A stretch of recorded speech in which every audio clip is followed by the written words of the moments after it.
Hello student, आज आपका स्वागत है। आज हम पढ़ने वाले हैं कक्षा 11वीं फिजिक्स में आने वाला बहुत ही इंपॉर्टेंट टॉपिक, जिसका नाम है सदिशों के प्रकार। ये जो है अध्याय नंबर 4 का टॉपिक है द्विमीय गति, जिसके अंतर्गत मैं आपको द्विमीय गति क्या है वो बता दिया हूँ, सदिश अदिश में अंतर क्या है बता दिया हूँ, सदिश का संकेतन निरूपण और सदिश का परिमाण क्या होता है उसे ही बता दिया हूँ। ठीक है, अगर आप उस वीडियो को नहीं देखे होंगे तो जाकर के इस वीडियो को देख लीजिए, तब जाकर के सदिश के प्रकार, क्योंकि अब मैं अदिश को नहीं बताने वाला, अब जितना ही पढ़ेंगे हम लोग सदिशों के बारे में पढ़ाने वाला हूँ, क्योंकि सिलेबस में भी यही है। ठीक है, इसलिए सबसे पहले हम लोग सदिशों के प्रकार में सबसे पहला टॉपिक जो पढ़ने वाले हैं वो ऐसी सदिश पढ़ाने वाले हैं। ठीक है, तो ध्यान समझिएगा, यहाँ पे मैंने परिभाषा भी लिख दिया हुआ है, मैं आपको एक बार बोल के बता दूंगा, यहाँ पे डायग्राम को सबसे ज्यादा फोकस कीजिएगा। ठीक है, चलिए स्टार्ट करते हैं। ठीक है, देखिए, अगर आपको इसी से बात करना है तो सबसे पहले आपको किसी बिंदु या फिर किसी वस्तु की स्थिति के बारे में जानकारी होना चाहिए। ठीक है, हम लोग क्या करेंगे, चूंकि द्विमीय गति कर रहे हैं इसलिए मैं दो अक्ष यहाँ पे खींच रहा हूँ, एक्स अक्ष वाई अक्ष।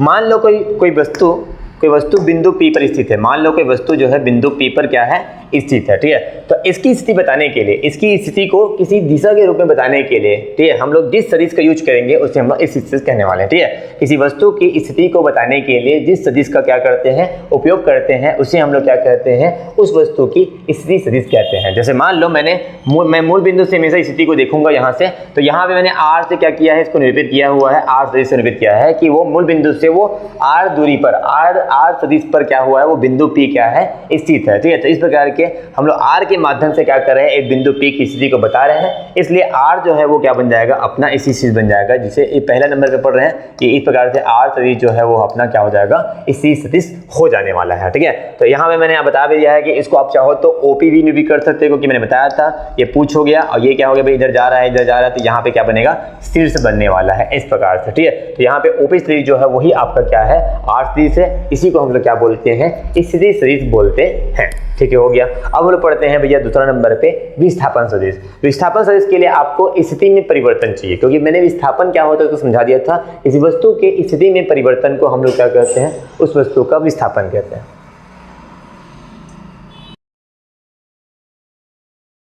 ठीक है, दूसरे नंबर पे पढ़ते हैं विस्थापन सदिश। ठीक है, विस्थापन सदिश के लिए आपको विस्थापन की परिभाषा आपको पता होना चाहिए। किसी वस्तु के स्थिति में परिवर्तन को हम लोग क्या कहते हैं, वस्तु का विस्थापन कहते हैं। ठीक है, तो मैं आपको एग्जांपल समझा रहा हूँ। ठीक है, एग्जाम्पल ये है कि मान लो कोई वस्तु जो है एक्स अक्ष वाई अक्ष के सापेक्ष जो है वो किसी बिंदु P पर स्थित है। ठीक है, बिंदु P पर क्या है, स्थित है। ठीक है, अब ये जो है बिंदु P पर स्थित है, इसकी स्थिति इस बिंदु P पर, अब चूंकि हम लोग इसी से पढ़ चुके हैं तो इसकी स्थिति जो है वो किसी T1 समय पर, मान लो प्रारंभिक समय क्या है, T1 समय पर वो जो वस्तु थी वो बिंदु P पर क्या थी, स्थित थी, तो इसका स्थिति सदिश जो है वो बिंदु से R1 मान लेते हैं, R1 सदिश मान लेते हैं। ठीक है, उसके बाद ये बिंदु P से क्या हो गया, वह बिंदु Q की ओर क्या हो गई, विस्थापित होगी, यानी कि प्रकार से उसका विस्थापन हो गया है, उसका स्थिति में परिवर्तन हो गया है। तो इस Q बिंदु पर अब उसकी स्थिति सदिश जो होने वाली है वो उसमें थोड़ा समय बीत चुका होगा, इसलिए मैं समय को क्या ले रहा हूँ, T2 ले रहा हूँ, यहाँ पे T2 लिखा हुआ है यहाँ पे। ठीक है, तो T2 समय पर उसकी स्थिति जो है वो बिंदु Q पर चली गई है, इसलिए बिंदु O से उसकी स्थिति सदिश जो है वो R2 सदिश मान लेंगे। ठीक है, इस प्रकार से उसकी स्थिति में परिवर्तन हुआ है, तो अंतिम स्थिति माइनस प्रारंभिक स्थिति करते हैं। देख लो यहाँ पे मैं फॉर्मूला लिखा हूँ, R2 माइनस R1 लिखा हूँ, R2 ब्रैकेट में T2 लिखा हुआ है, T2 है यहाँ पे। ठीक है, यानी कि T2 समय में उसकी स्थिति यानी Q बिंदु पर स्थिति हो गई, और यहाँ पे T1 समय में उसकी स्थिति R1 सदिश है जो कि बिंदु P पर थी। ठीक है, तो इस प्रकार से अंतिम स्थिति माइनस प्रारंभिक स्थिति को अगर आप घटा देते हो उसकी सदिश राशियों को, तो वो आपको क्या मिलेगा भैया, विस्थापन सदिश मिलेगा। और विस्थापन सदिश जो है वो P से Q हो रहा है, इसलिए मैं यहाँ पे PQ सदिश लिख दिया हूँ। तो इस प्रकार से किसी वस्तु के कि एक बिंदु एक स्थिति से दूसरी स्थिति में विस्थापन को दर्शाने के लिए जिस सदिश का उपयोग किया जाता है उसे हम लोग क्या कहते हैं, उस वस्तु का विस्थापन सदिश कहते हैं। ठीक है, मैंने यहाँ पे बता दिया। और जो भी आप बात करेंगे मूल बिंदु के सापेक्ष बोलेंगे। ठीक है, तो मूल बिंदु के साथ समय के सापेक्ष, मूल बिंदु के साथ समय के सापेक्ष किसी वस्तु की स्थिति में परिवर्तन यानी विस्थापन को दर्शाने के लिए जिस सदिश का उपयोग करते हैं उसे विस्थापन सदिश कहते हैं। ठीक है, विस्थापन सदिश के लिए दो अक्षर का यूज करते हैं, P से Q, यहाँ पे क्या हो रहा है, विस्थापन हो रहा है। ठीक है, अब मैं अगला बताता हूँ आपको तीसरा प्रकार जिसको हम समान सदिश बोलते हैं। समान सदिश नाम से स्पष्ट लिख रहा है, ऐसे सदिश जिसकी दिशा समान होनी चाहिए। क्या क्या समान होना चाहिए, ऐसे दो सदिश जो समान सदिश होंगे उसकी शर्तें हैं, 3 शर्तें हैं। पहली शर्त है उनकी दिशा समान हो। मान लो मैंने यहाँ पे दो सदिश लिया हुआ है, OP सदिश और OQ सदिश, दोनों की दिशा भी समान है, दिख रहा है आप लोगों को। ठीक है, और यहाँ पे जो दिशा समान है तो मैंने कुछ इस प्रकार से इसको संकेतिक रूप में लिख दिया हुआ है। ठीक है, उनके परिमाण यानी कि उसके मापांक भी क्या हो, समान हो। जब इसको मापांक निकालते हैं इस प्रकार से मॉड लगा के मापांक निकालते हैं तो इसका क्या हो जाता है, ये सदिश का चिन्ह हट जाता है, इसके मापांक भी क्या निकलेंगे, समान निकलेंगे। ठीक है, तो इस प्रकार से इसकी मैंने आपको बता दिया इसके मापांक भी क्या हो, समान हो, और ये दोनों सदिश आपस में समांतर भी होना चाहिए, एकदम बराबर डिस्टेंस पे होना चाहिए, यानी इस प्रकार से इसकी दूरी क्या होना चाहिए, समान होनी चाहिए। इसको वैसे वो समांतर कहते हैं। इसका जो पुछ है वो मैंने सेम लिया है, सेम नहीं भी होगा तो भी चल जाएगा। इसका जो मैंने शीर्ष लिया है वो भी मैंने अलग ले लिया है, फिर सेम भी ले सकता हूँ, कोई दिक्कत नहीं, इसको कोई फर्क नहीं पड़ेगा, ठीक है। तो यहाँ पे आप इसकी परिभाषा ये बोल सकते हो कि वे दो सदिश जिसके दिशा तथा परिमाण समान हो तथा वे एक दूसरे के क्या हो, समांतर हो, उसे हम लोग क्या कहते हैं, समान सदिश कहते हैं। ये इसकी परिभाषा बन जाएगी, ठीक है। अब मैं अगला जाता हूँ। अगला ये है अपने पास असमान सदिश। असमान सदिश जिससे हम लोग विपरीत सदिश भी कहते हैं, ऋण सदिश भी कहते हैं, ठीक है। दो सदिश जिसकी दिशाएं देखो यहाँ पे क्या दिख रही है, विपरीत दिख रही है, असमान दिख रही है, ठीक है, लेकिन किंतु इनके परिमाण क्या होंगे, समान होंगे। दिशा विपरीत होगी किंतु परिमाण क्या होंगे, समान होंगे तथा एक दूसरे के समांतर भी होने चाहिए। तो इस प्रकार के सदिशों को हम लोग असमान सदिश, विपरीत सदिश या फिर ऋण सदिश कहते हैं। तो एक बार मैं परिभाषा बता देता हूँ कि वे दो सदिश जिसके दिशा असमान या विपरीत हो किंतु परिमाण समान हो तथा वे एक दूसरे के समांतर हो तो उन्हें हम लोग बोलते हैं असमान सदिश। मैं सांकेतिक रूप में लिख दिया है। अगर दिशा समान नहीं है इसका मतलब क्या समझोगे, ओपी सदिश और ओक्यू सदिश, ओपी सदिश और ओक्यू सदिश जो है वो आपस में बराबर नहीं है, ठीक है, यानी एक दूसरे के क्या है, विपरीत है। आप ऐसा माइनस करके दिखा सकते हो, विपरीत है करके, ठीक है। और जब इसका परिमाण निकालेंगे, अगर आप परिमाण निकालते हैं, इधर का भी परिमाण निकालते हो आप, ठीक है, मतलब ओपी सदिश का भी परिमाण निकालते हो और ओक्यू सदिश का भी परिमाण निकालते हो, तो माइनस जो है वो पॉजिटिव हो जाता है और पॉजिटिव हो जाएगा, दोनों की वैल्यू क्या आ जाएगी, सेम आ जाएगी। तो इस प्रकार से आप बोल सकते हो कि वो आपस में क्या है भैया, उसके परिमाण समान है और उसके वो आपस में क्या है, समांतर भी है। उसके जो पुछ शीर्ष है वो अलग अलग भी हो सकते हैं, समान भी हो सकते हैं, उससे कोई फर्क नहीं पड़ेगा, बस दिशा अलग होनी चाहिए, बहुत इंपॉर्टेंट, ठीक है। तो इस प्रकार से आप असमान सदिश को भी समझ गए होंगे, ठीक है। तो अब मैं आपको पांचवा सदिश बताता हूँ। पांचवा सदिश, तो पांचवा सदिश जो है उस सदिश का नाम है, ठीक है, शून्य सदिश, ठीक है, उसको बोलते हैं शून्य सदिश, ठीक है। नाम से स्पष्ट है, शून्य सदिश वे सदिश होते हैं जिनका परिमाण या मापांक क्या हो, शून्य हो, ठीक है। इसका जब परिमाण निकलेगा, परिमाण या फिर हम लोग बोलेंगे मापांक, ठीक है, क्या होना चाहिए, शून्य होना चाहिए। जिसके परिमाण या मापांक क्या हो, शून्य हो, उसे क्या बोलते हैं, शून्य सदिश कहते हैं, ठीक है। क्या रखना, इसके जो शीर्ष और पुछ होते हैं वो एक ही बिंदु पर होते हैं। इसके शीर्ष और पुछ क्या होंगे, एक ही बिंदु पर होंगे तथा परिमाण या मापांक क्या हो, शून्य हो, उस सदिश को हम लोग क्या कहते हैं, शून्य सदिश कहते हैं। इसके हम लोग सांकेतिक रूप में इसको हम लोग जीरो के ऊपर ऐसे इस प्रकार से निरूपित कर देते हैं। तो ये जो सदिश है इसके ऊपर है जीरो सदिश यानी शून्य सदिश, इस प्रकार से हम लोग निरूपित करते हैं। और परिमाण निकालते कैसे हैं, यहाँ पे ओ सदिश का मैंने परिमाण निकाला तो क्या मिला, मेरे को जीरो मिल गया। ओ नहीं है, वो जीरो है, जीरो सदिश का परिमाण जीरो होता है। ऐसे करके मैंने आप लोगों को बताया था, ठीक है, इस प्रकार से। अब मैं इसे कुछ गुण ही बता देता हूँ आपको, ठीक है। शून्य सदिश के गुण भी होते हैं, बड़े काम के हैं ये, शून्य सदिश बहुत ही काम का होता है। शून्य सदिश के गुण भी पढ़ना पड़ेगा आप लोगों को। तो शून्य सदिश के गुण, शून्य सदिश के गुण, शून्य सदिश के पहला जो गुण है वो ये है कि अगर आप शून्य सदिश को किसी अन्य सदिश के साथ क्या कर देते हो, जोड़ देते हो, या फिर आप क्या कर देते हो, अन्य सदिश के साथ घटा देते हो, तो उस स्थिति में आपको पहला वाला सदिश यानी शून्य सदिश को छोड़ के जो बच जाता है वही सदिश आपको प्राप्त होगा। ये सेम उसी प्रकार के है जैसे किसी नंबर को शून्य से जोड़ने पर वही नंबर प्राप्त हो जाता है, वैसे ही है, ठीक है। सदिशों में भी ये थोड़ा बहुत लागू होता है। सदिश का जोड़ना घटाना थोड़ा अलग होता है, ये भी आपको याद रखना है। अभी के लिए तो देखो, या फिर शून्य सदिश के साथ जो जोड़ोगे तो आपको वैसे ही सदिश वापस मिल जाएगा, ठीक है, या फिर घटाओगे तो भी आपको वैसे ही सदिश मिल जाएगा।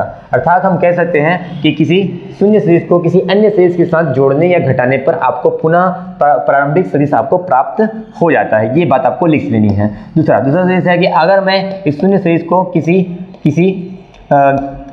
अन्य राशि के साथ, किसी अन्य सदिश के साथ गुणा कर दूं तो भी मेरे को यहाँ पे इस बार जो मिलने वाला है वो शून्य सदिश मिलने वाला है, ठीक है। क्या बोला मैंने, अगर किसी शून्य सदिश को किसी अन्य सदिश के साथ गुणा किया जाए, चाहे डॉट वाला गुणा किया जाए चाहे क्रॉस वाला गुणा किया जाए, इस कंडीशन में आपको शून्य सदिश ही प्राप्त होते हैं, ये भी याद रखना। तीसरी बात ये है कि आपको ये याद रखना है कि हम लोग अभी जानते हैं कि शून्य सदिश के जो परिमाण होते हैं, शून्य सदिश के जो परिमाण होते हैं वो क्या होता है, शून्य होता है।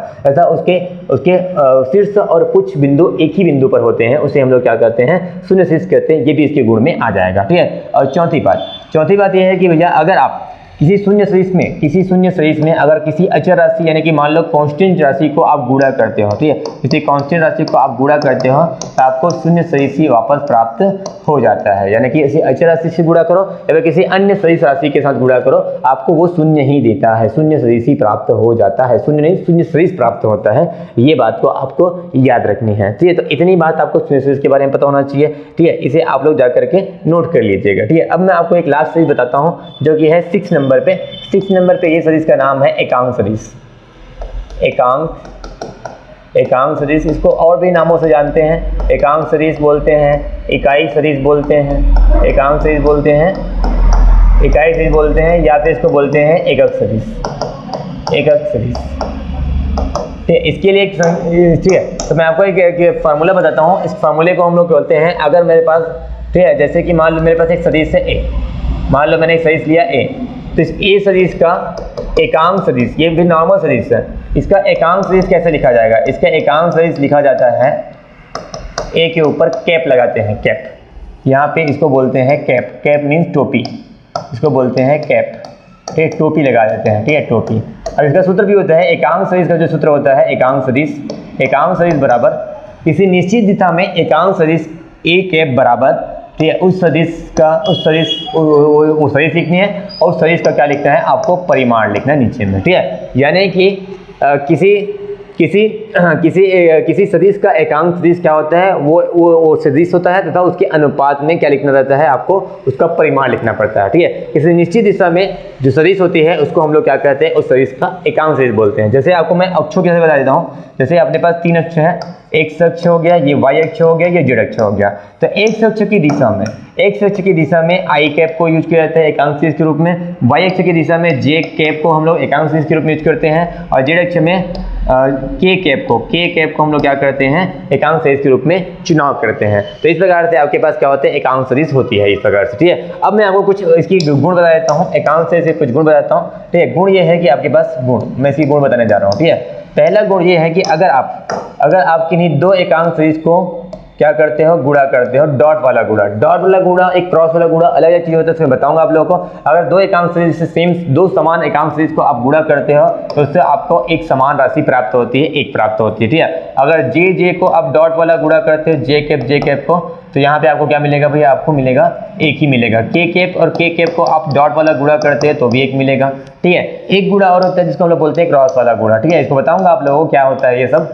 क्रॉस वाला गुणा करोगे तो अगर आई जे को गुणा करते हो तो आपको मिलता है के कैप, ठीक है, ये बात देखना। अगर हम लोग जे के को गुणा करते हैं, जे कैप गुणा के कैप, ठीक है। इस गुणा को मैं आपको अभी क्या बताया था, इसको सदिश गुणा बोलते हैं, इसको अदिश गुणा बोलते हैं, ठीक है। ये बाद में आएगा, मैं बताऊंगा। लेकिन क्रॉस वाले गुणा में क्या होता है? जे के है तो यहाँ पे आई कैप आ जाएगा, ठीक है। और अगर आपके पास के कैप और आई कैप है, के कैप और आई कैप है, ठीक है, तो इस कंडीशन में यहाँ पे आता है माइनस जे कैप, ठीक है। के आई के गुणा से जे माइनस जे कैप आता है। ये आपको कुछ फार्मूले हैं जो कि याद रखने हैं, ठीक है। और एक और बात है कि अगर आप किसी क्या करते हो, किसी एकांक सदिश, मान लो आई से इसको क्या निकालते हैं? मॉड निकालते हो, मॉड, ठीक है। तो मॉड निकालोगे तो आपको एक ही मिलता है, चाहे जे का निकालो तो भी आपको क्या मिलेगा? जे कैप का भी मॉड क्या मिलेगा? एक मिलेगा, और के कैप का मॉड भी क्या निकलेगा? एक मिलेगा। यानी ऐसा बोल सकते हैं कि एकांक सदिश वो सदिश होते हैं जिसके मापांक, जैसे मान लो ए सदिश मेरे पास क्या है भैया? एकांक सदिश है, इसका अगर मैं मापांक निकालता, परिमाण निकालता तो मेरे को क्या मिलेगा? एक मिलेगा। ये इसकी परिभाषा बनेगी। यानी एकांक सदिश वो सदिश होते हैं जो किसी निश्चित दिशा में कार्य करते हैं, पहली बात तो, तथा उसके अगर परिमाण ज्ञात करते हैं तो वो एक प्राप्त होता है, इसलिए इसको एकांक इकाई। ठीक, कुछ पार्ट बच गया था यहाँ पे, वहाँ पे कुछ मिस्टेक आ गया था, ठीक है। तो मैं आपको बता देता हूँ। आपको मैं एकांक सदिश क्या है उसको बता दिया था। एकांक सदिश वे किसी निश्चित दिशा में कार्यरत वो सदिश होते हैं जिसके मापांक का मान एक